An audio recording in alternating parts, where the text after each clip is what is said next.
Welcome. This is David Bowles, Human Meme.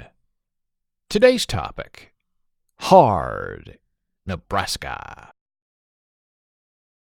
Growing up in the great American Midwest can make you cold and hard and mean and a little unbending in the eyes of some, unreasonably rigid. And me, as a good son of Nebraska, I am sometimes asked about my Midwestern hardness, or coldness, or disconnectedness. And while I am often guilty as charged, the hardness, my hardness, is not a rebuttal of humanity, but rather a residual consequence of a harbinger upbringing. Because you see, in Nebraska, children are seen and not heard. You do not speak unless and until you are spoken to. You sit there, and you sit down, and you shut up. And if you dare to misbehave, you will be emotionally and often physically punished. No rod is spared for the child. But you know all of that. So I'll give you a cleaner, more personal exemption of what it means to be Nebraska born and bred. And I wrote about this little tidbit back in 2008 in my bowlesblogs.com article called The Nature of Part-Time. But in this Human Meme podcast retelling revision, we'll share a few more lively details. And so, when I was about 16 or so, just about able to drive a car at that time, I also happened to be working at a local radio station. And I pretty much worked the overnights on the weekends, and I was a swing shift guy during the week. And that swing shift meant that if someone was sick or on vacation, I would have to swing in and cover a shift, which at that time usually meant the overnight shift, because the day part announcers would move forward or backward to cover the missing person, and so the overnights were the shifts that were open and had to be covered when someone was out.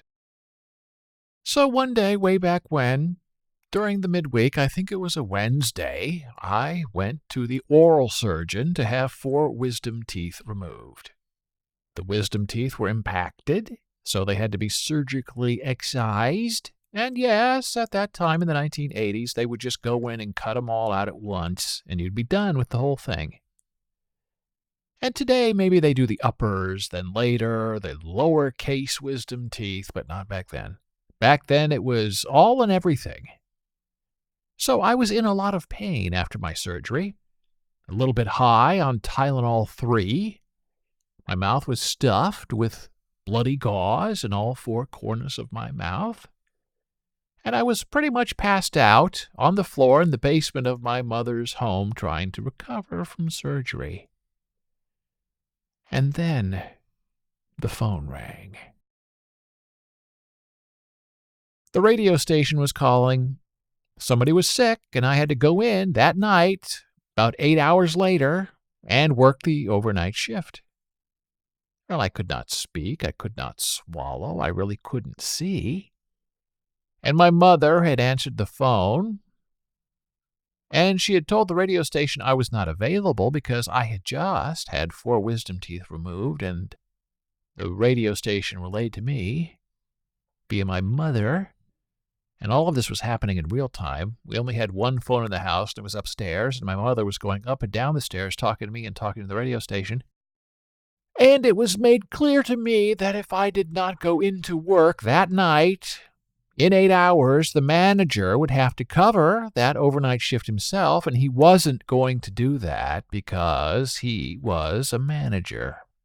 And I was quite bluntly reminded that I was obliged to go in and work the shift because that was the nature of part-time.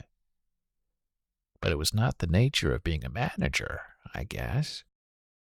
And since I was the only part-timer they had on staff, I had to go in because that was the nature of part-time. The radio manager explained I just had to sit there at midnight and be on the air while Larry King, the show, played overnight. And they would accommodate me by having the morning guy come in 1 hour early at 5 a.m. to relieve me for the last live hour of my shift. I wouldn't have to talk. I would just push buttons. That was it. There was no reason, I was told, for me not to take the shift. And I was desperate for money. I never turned anyone down. I understood in my bones that I had to work that shift. I told my mother, "Tell him I'll be there," even though she was against it. And so I knew I had about 3 hours to try and sober up enough to get off the Tylenol 3 so I could then eat something and drink something and try to drive myself enough to the radio station to be cogent at work. And I did. I did the shift. There was some bleeding and lots of dried saliva, but I made it through.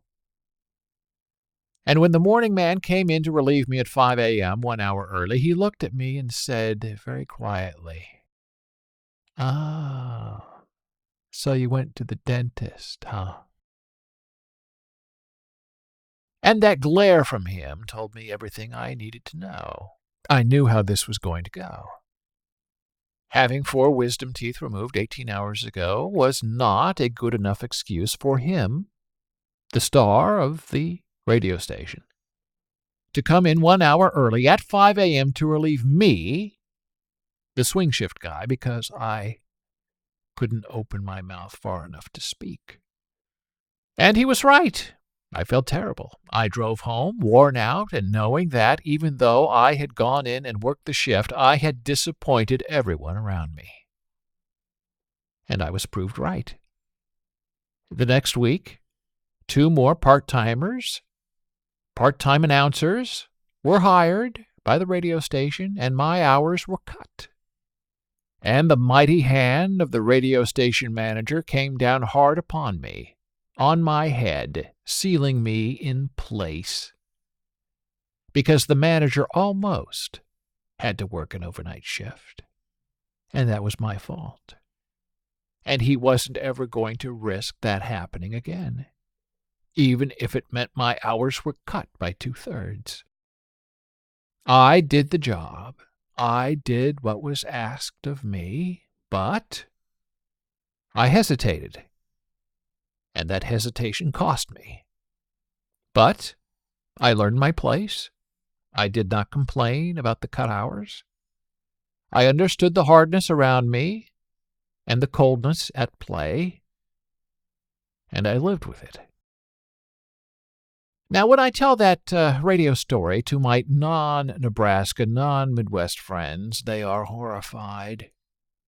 First, they are horrified that I had all 4 wisdom teeth cut out in one session. And then they are subsequently horrified that I had to work with open wounds in my mouth and stitches while being semi-stoned on Tylenol 3. My fellow Nebraskans, however, offer no support or compliment. They look at me as if I'm stupefyingly stupid for even questioning the call to come into work. Because you work when called. You don't volunteer. You don't deny a request. You are always on, 100% of the time, all day, all night, no mercy, all hardness, all cold. And so, my human meme friend, that is one tiny niche of a story of what it's like to grow up Nebraska. You are born hard, and you stay that way. Some think it's odd. Others think that's the way it should be. Some think that kind of upbringing is bad because it is so punishing. And others, mainly other Nebraskans, think that sort of upbringing is fine. It just builds character. It makes you stoic, accomplished, quiet, confident. Get her done. And my human meme friend, I know the world has changed around me and somewhat softened, while my spine and my older age and ongoing resoluteness has stiffened. And new Nebraskans today are likely a bit more malleable and perhaps a little less relenting than they were back then. But you never know. You never really know how a person was forged, or if they are quenched and hardened, or if they are really brittle and fragile to the slightest applied pressure. And so you try to move on, stay positive, stay on task, and you come to know that within yourself, you know you are capable.